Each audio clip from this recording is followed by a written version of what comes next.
Hey guys, it's Tony Robbins. Listen, I've got a video here for you today that I think you'll really enjoy. I am, for the last, I guess, 9 months or so since the economy took its giant collapse all over the world in different areas financially, I've been meeting people that are trying to figure out what to do financially. And I've watched so many people in business who are trying to figure out what to do. Their customers are responding in a different way. They're hanging on to their money and they're concerned. And so I thought, you know, the traditional approaches to business are not making a difference. What I'm best at is modeling. You know, I've always, when I wanted to figure something out, I go to people that are the best in that area and figure out what they're doing and teach myself how to do that and then teach others to do the same once I've proven it's worked with myself. I said, I want to find the best of the best, and I've been really fortunate over the last, as I say, probably 7, 8, 9 months to have spent some time interviewing and getting to know and becoming good friends with many of the top people in the internet marketing. I mean, people that they're not the likely people you normally look at. I look at them as the new money masters. You know, they're guys that,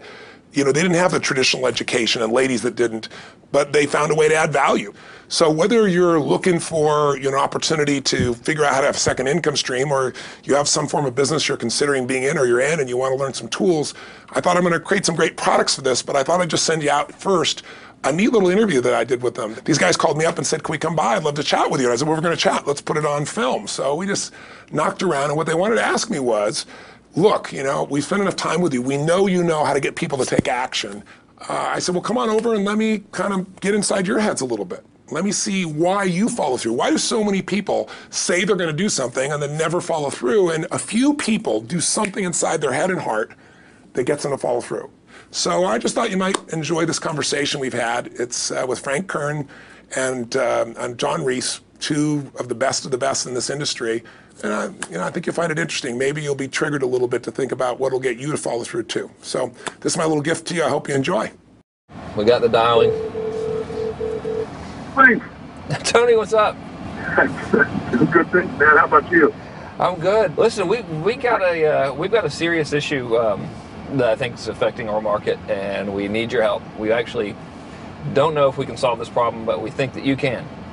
So we want to barge in today. We're kind of riding around anyway. I know you're shooting and stuff, but if you got a couple minutes so we can pop by, that sure would be helpful. Okay, well, I'm honored if you help me. Come on over. I look forward to seeing you. Okay. See you, man. All right, man. Bye. Look forward to seeing you, John. Bye-bye. Yep, that's it. So why are we in a hotel anyways? They use this place a lot to shoot stuff because it's got a really nice background. Oh, so really nice outdoor filming stuff. Different guests and interviews and TV commercials? Hey, man. How's it going? Come on in. All right. Thank you. Hey, Tony. guy. What's up? How you doing, man? What's all this? Doing a little leadership filming, man. That's awesome. Good to see you. All right. Thanks for having us, man. Yeah, you did. Well, come on in. I'm curious to what this major problem is that you're going to see me right away about. This sounds like a setup to me, man. It's a setup, yeah. I told John it was an intervention about his glue sniffing problem. Well, come over and sit on my lap. Yeah, right? exactly. So we were doing some talking, and the big problem in our industry, we think, is a bit of a mystery. No one has the exact answer. We were actually talking about trying to figure it out, that, you know, so many people in our market get these courses that, you know, him and I both, for our own respective businesses, spend hours and hours of time, you know, recording these, you know, building these education products, these training products to show people how to grow a business or build a business. But there's this large segment of our customers in our market that we're in that really don't get results. They don't do anything, or they're just, you know, for whatever reason, it's not for them. It's just, you know, we were just talking about how great it would be if there were just, you know, so many more success stories, right? Like If everyone who actually bought stuff, not necessarily just our stuff, but all of the stuff within our community, if the people who bought it, if everyone who bought it just actually used it, you know, and just followed the directions and followed through, how amazing that would be, like what we would accomplish as a community as a whole if that happened. So our challenge is, what needs to happen, what kind of shifts need to happen to get people to follow through, to get people to actually use the products? You're talking about the same mystery that people have of, you know, why does somebody, you know, get that fat where they're out of control and they hate themselves, but then they go have another piece of chocolate? Or, you know, why does the person who's just, the doctor just told them they have cancer, lung cancer, and said, you've got to stop smoking, and some studies show 70% of the people keep on smoking. So you're not talking about a minor issue here, right? It's part of life. But there is an answer because there are people that do follow through, and there are people that never did before, and then they've never followed through in their life, and now finally they break through. And that's what I try to focus on, is what those people do. Yeah. You know, in my case, in the business world, I look at people like you, people like Dan Kennedy. Yeah. What do these guys do? Okay, I'm just going to do that to the best of my ability. And sure, you know, it's like, well, oh no, I can't write copy as well as Dan Kennedy, or I don't have as much energy and drive as Tony Robbins. Well, but you didn't start. So like, what? You didn't know, start so out I've got as much Frank as I Kern. got. You didn't start out Yeah. who you are. You started out trying to make how much? Come on. $300. Yeah, A week. A week. $300 right? a week, yeah. And you failed at that in the beginning, didn't you? I failed pretty miserably, yes. But it was effortless to fail. I mean, it's just like natural, yeah. But truthfully, you went from $300 to, I remember you said your first time you believed, if I remember, was when you made like $2,500 in like It 4 or was 5 5 days when I was on vacation. While you're on vacation. That was when the true internet marketing dream was realized, you know, Right. because I sold a downloadable product and I wasn't even there. I didn't have to ship anything. I was like, oh my God, this was so great, you know, $2,500. And to me, that was just a gazillion, you know, because my rent, I think, was like $400 or something. And when you've told me that story before, and you just did it again, and you get you big grin on your face. Right. You get more excitement on your face than when you talk lights about up. doing 18. Than when you talked about doing the 18 million, which I know you're proud as hell of, and you didn't get all the money, but you made 18 million bucks for somebody in That's pretty 24 good. hours, right? Yeah. But look at your face. It's like nowhere near as excited as $2,500 in 5 days, it's the same baby. thing, though. I mean, the It is. $2,500 is just as, there's no difference. No, I there's don't even think. more. Because there was a moment when you recognized what was possible, but you didn't recognize it until you actually experienced it, but you only experienced it because you had to. Right. You had to keep going until you found it, just Yeah. like you did. You Yeah, had to keep absolutely. going until you found And it, it's right? like the validation that the fear doesn't have to matter anymore. That you don't. There is no other. That, you know, not having the plan B and knowing that you're going down the one path towards what you want. Yeah. It's the validation in your brain that, hey, this works. It may not work yet on the level I want it to, but it works. I've just proven it to myself. Right. And for that, I win. It's game Right. over. I've already won. Yeah. Because I've proven it to myself. Right. So it validates everything in my mind that I want to do now, just at a higher level, Right. and doing more of it. That's it. Right. You just now leverage it. You now just stack it. So what do these people need to get started? Why aren't they starting? We all know the answer is fear. But the difference with you guys or me or anybody who's followed through is we're more afraid of what life would be like if we don't follow through than the person who's willing to settle for what they got and kind of hope it'll change and maybe purchase something for the moment and then not follow through on it. It's almost like people, overachievers, have a little more fear. They're a little more afraid of missing out. They're afraid of not being there, or they got a strong enough reason to follow through. So I'd say if you're looking at home, you want to give somebody some value, go, where do I start? I'm sick of this. That's a damn good place. That's probably where they bought the product in the first place, but now To they're escape not. from that for just a minute. What's that? They bought the product to escape from that state. Just for a moment. minute, yeah. So, because well, guess what? What makes people excited is progress. You don't have to be at the goal yet to feel alive again. You have to make progress. And the first step to progress is making a decision and buying the product. But then they don't do the second step, which is open the damn thing up. I think another powerful distinction that you're hitting on here is the fact that a lot of people that have breakthroughs in their lives, like including Frank and I both in different, success stories, situations, whatever you want to call them, is that, people typically hit rock bottom Yeah. before that must is a reality. You're right. So in thinking of that, because a lot of things as well, like we hear in marketing, like if you had a gun to your head right now and you had to make money in the next, 48 hours, what would you do?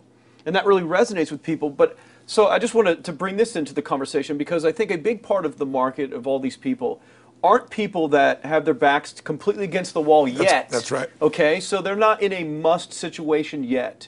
They're in a desire situation where they're okay in their lives. They do have big dreams and ambitions. They do want greater things, but it's not pushing them yet to the point where they will do what it takes To master have the something. must. So what do you think? How do people go from not having their backs against the wall when they have no choice to say, I'm totally sick of this, Right. to conditioning their minds to go from their situation where they are, which may be okay, to getting something greater? Well, think about this. What pisses you off and what excites you is all relative. $300 a week, no, $2,500 excites him more, that memory to this day, than even the $1 million, he did in his first 24-hour version, right? Or you breaking the 4 minute mile, $1 million. That must have been out of your mind. Tell me about that for a second. What did that feel like? You make $1 million in 24 hours. Nobody in history of the internet's done it. Euphoria. Yeah. It was unbelievable. What was your? It wasn't even about the money. That's exactly right. That's exactly right. It right. wasn't really about the money. No, it wasn't. I wasn't thinking like, oh, that's how many cars I can buy. No. It just wasn't. It was just breaking through like another barrier of progress. So at that point, it wasn't about your back to your wall. At that point, what it was really It was about... a further point for my fear, is what it really was. Further point for your fear, and for some people, and I think in some cases, it's also a recognition of who I am and what I'm capable of. So for somebody whose life is already great, this is about, what if I could take on another skill that could create more freedom for my life? And just saying, I'm not going to go out and try and do it all perfectly right now. What I'm going to do for the next 8 weeks, I'm going to create a little ritual. I'm going to do one thing a day to condition my mind, right, so that I get strong, so I follow through. I'm going to read something. I'm going to listen to something. I'm going to immerse myself. I'm going to go for an intense jog, or I'm going to go lift weights, but I'm going to do it consciously to get in a state where I'm going to follow through. That's number one, because people follow through when they're in state.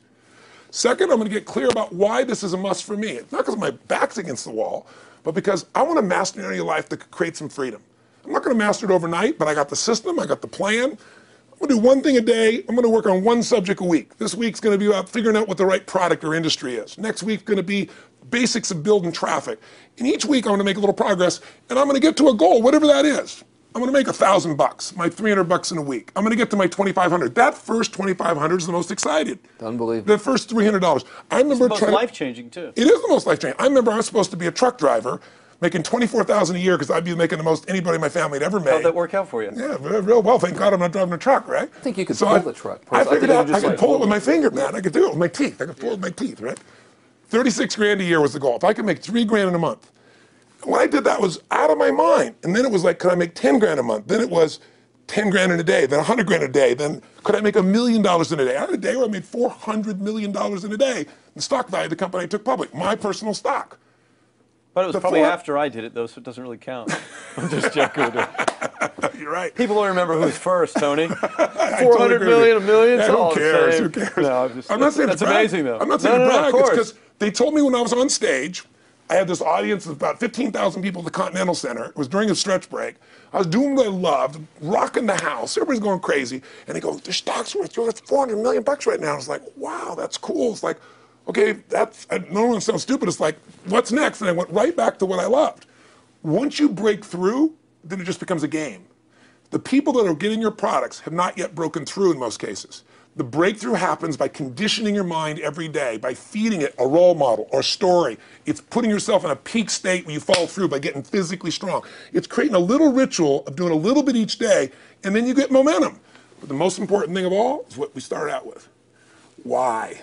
Absolutely. Why is it a must for you?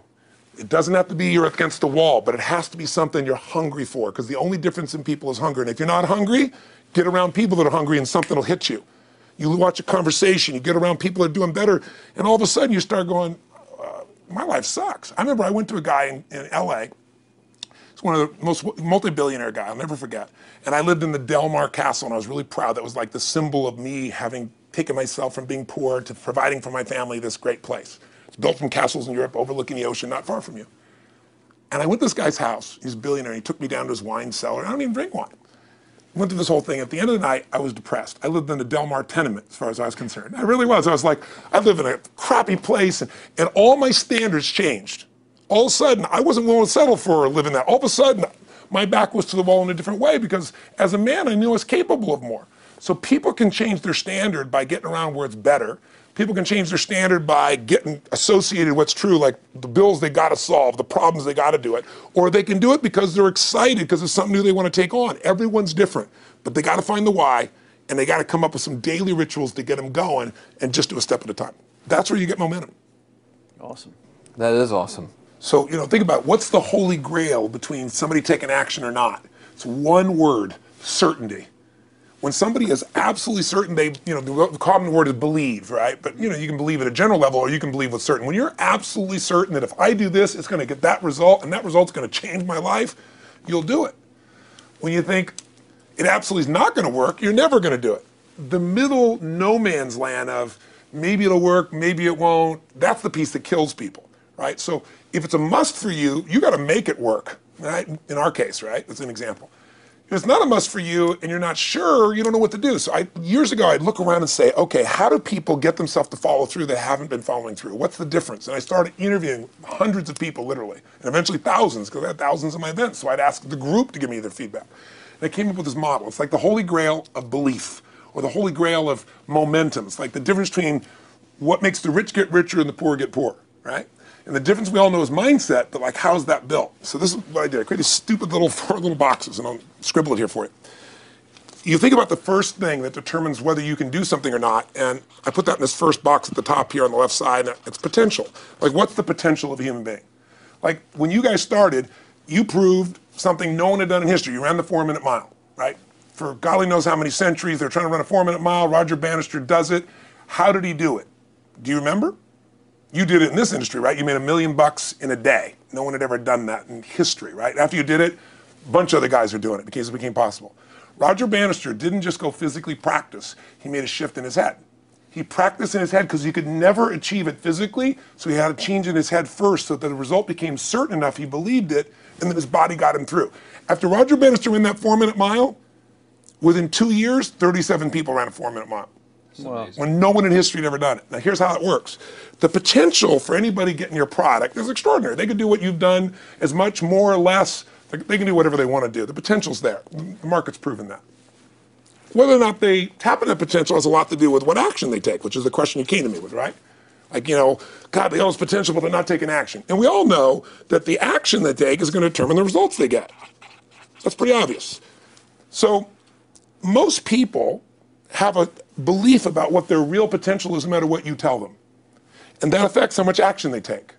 And of course, that affects the result. And then ironically, that result reinforces their belief.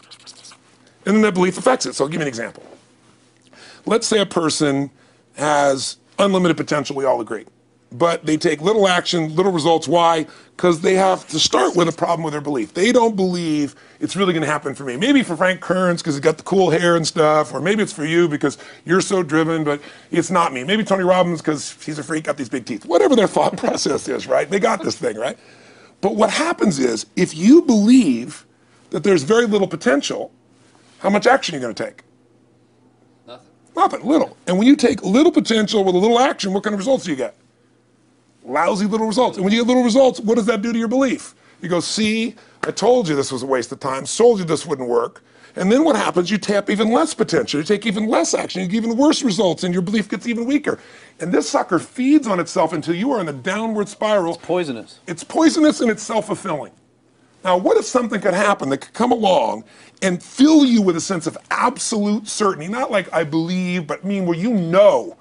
In you guys' case, mine as well, we knew because we had to. Because we burned the boats. There was no other option. We had to find a way. We weren't going to live that way. We all did it in different ways and for different reasons, but in essence, that was it.